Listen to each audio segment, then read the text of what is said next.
भगवते वासुदेवाय। ॐ नमो भगवते वासुदेवाय।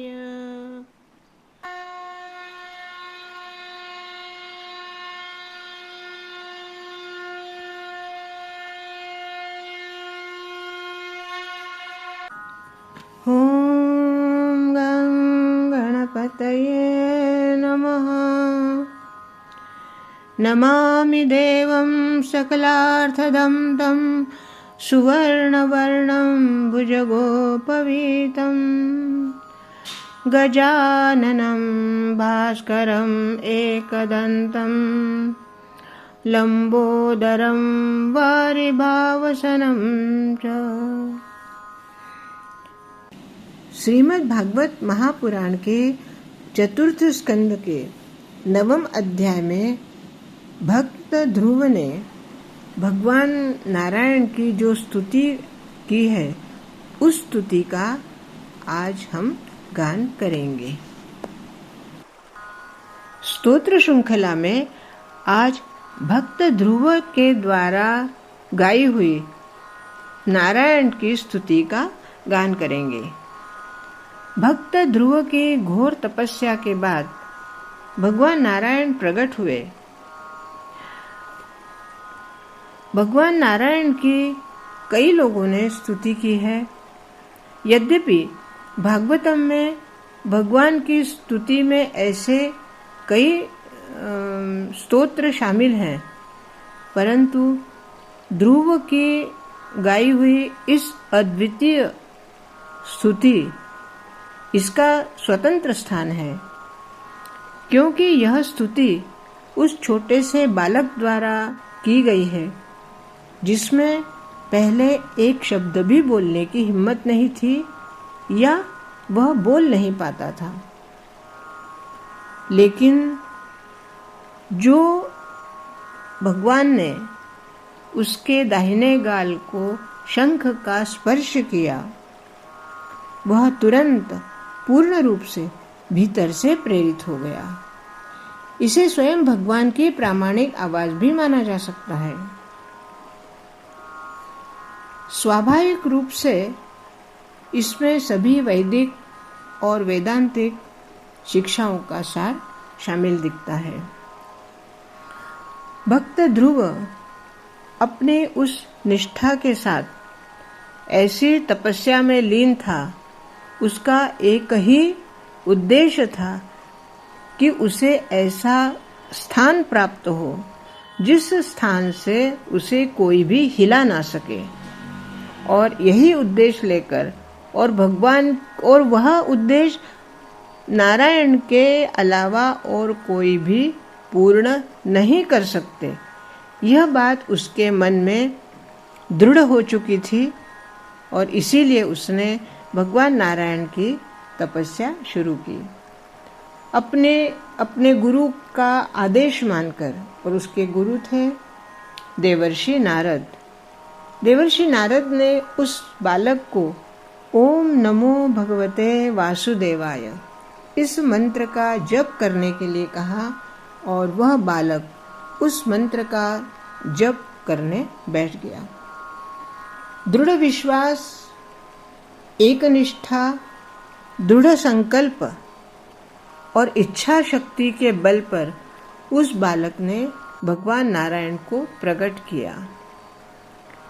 भगवान नारायण ने उसको ना ही सिर्फ शंख का स्पर्श करवाकर वाक सिद्धि दी, बल्कि उसके बाद उसे अपने गोदी में बिठाकर उसे वह परम स्थान दिया जिस स्थान से उसे आज तक ना कोई हिला सका और ना आगे कोई हिला पाएगा। और वह स्थान है जिसे आज हम हमेशा प्रतिदिन आकाश में देखते हैं। ध्रुव तारे के नाम से उसे हम जानते हैं। वही ध्रुव जो भगवान के आँखों का तारा है, और आज उसी भक्त ध्रुव का गान किया हुआ यह स्तुति गान हम गाएंगे।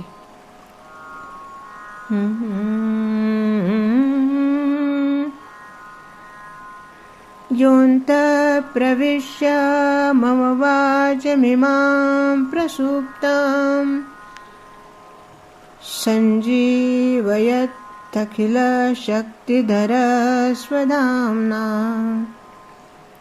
अन्याश्च हस्तचरणश्रवणत्वगादीन् प्राणान्नमो भगवते पुरुषाय तुभ्यम्।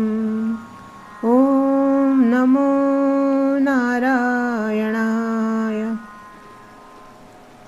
एकस्त्वमेव भगवन्निदमात्मशक्त्या मायाख्ययोरुगुणया महादाद्यशेषम् सृष्ट्वानुविश्य पुरुषस्तदसद्गुणेषु नानेव दारुषु विभावसुवदविभासि। ॐ नमो नारायणाय। त्वदत्तया वयुनया इदमचष्ट विश्वम् सुप्तप्रबुद्ध इव नाथ भवत्प्रपन्नः तस्यापवर्ग्य शरणं तव पादमूलम् विस्मर्यते कृतविदा कथमार्तबन्धो। ॐ नमो नारायणाय। नूनं विमुष्टं त्वयस्तव माययाते ये त्वां भवाप्यय विमोक्षणमन्यहेतोः अर्चन्ति कल्पकतरुं कुणपोपभोग्यम् इच्छन्ति यत्स्पर्शं निरयेऽपि नृणाम्। ॐ नमो नारायणाय। या निवृत्तिस्तनुभृतां तव पादपद्मध्यानात् भवञ्जनकथाश्रवणेन वा स्यात् सा ब्रह्मणे स्वमहिमा न्यपि नाथ मा भूत किं त्वन्नकासुररितात् पततां विमानात्। ॐ नमो नारायणाय। भक्तिमुहुः प्रवहतां त्वयि मे प्रसङ्गो भूयाद्नन्तमहताममलाशयानां येनाञ्जसोल्बणमुरव्यसनं भवाब्धिं नेष्ये भवद्गुणकथामृतपानमत्तः। ॐ नमो नारायणाय। तेन स्मरन्त्यतितरां प्रियमीशमर्त्यं ये चान्वदः सुदसुहृदगृहवित्तदाराः ते त्वब्जना भवदीय पदारविन्द सौगन्धलुब्धहृदयेषु कृतप्रसङ्गाः। ॐ नमो नारायणाय। तिर्यङ्गनगद्विजसरीसृपदेवदैत्यमर्त्यादिभिः परिचितं सदसद्विशेषम् रूपं स्वविष्ठमजते महदाद्यनेकं नातः परं परमवेदिन यत्र बाधः। ॐ नमो नारायणाय। कल्पान्त एतदखिलं जठरेण गृह्णन् चेते पुमान् स्वदृगनन्तसखस्तदङ्गे यन्नाभिसिन्धुरुहकाञ्चन लोकपद्मं गर्भेद्युमान भगवते प्रणतोऽस्मि तस्मै। ॐ नमो नारायणाय।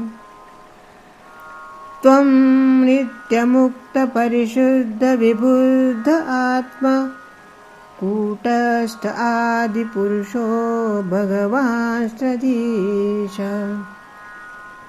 यब्दुध्यवस्थितिमखण्डितया स्वदृष्ट्या द्रष्टा स्थितावधिमखो व्यतिरिक्त आस्ते। ॐ नमो नारायणाय।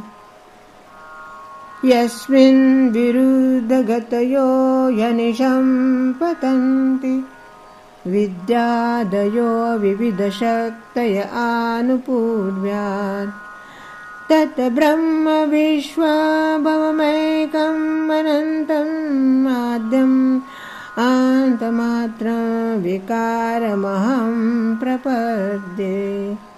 ॐ नमो नारायणाय। सत्याशिषो हि भगवंस्तव पादपद्माशीस्तथानुभजत पुरुषार्थमूर्ते। अप्येवमर्य भगवान् परिपाति दीनान् वाष्येव वत्सकं नुग्रह कातरोऽस्मान्। ॐ नमो नारायणाय। इति श्रीमद्भागवत महापुराणे चतुर्थस्कन्धे नवमोऽध्याये ध्रुवकृत भगवती स्तुति सम्पूर्णम्। श्रीनारायणार्पणमस्तु। शुभं भवतु, शुभं भवतु, शुभं भवतु।